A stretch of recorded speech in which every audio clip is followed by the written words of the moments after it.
एकतर सत्यमेव जयते, सत्याचा विजय होईलच।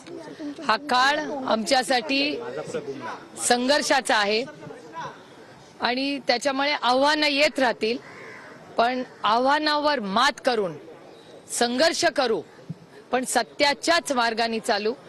हा विचार कैलासवासी यशवंतराव चव्हाणांचा जो वारसा आहे तो पुढे न्यायचं काम आदरणीय पवार साहेबांनी गेले 6 दशके केलंय आणि तोच महाराष्ट्राचा स्वाभिमान। याच्यासाठी आम्ही आज ही आमची लढाई आहे। आणि सरकार विरुद्ध बोलत असतात, असत्य विरुद्ध बोलत असतात, सत्य बोलत असतात, त्यांना सतवलं जातंय। आज राजकारण्यांवर ही वेळ आहे। 2024ला जर हेच सरकार बसलं तर पत्रकारांना देखील असंच हैराण केलं जाईल, हे आजपासून तुम्ही ओळखून घ्या।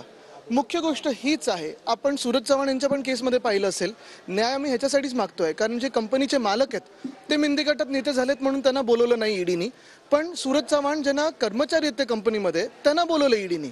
म्हणजे हा खरा न्याय आपल्या देशात चाललाय की पाकिस्तानमध्ये चाललाय?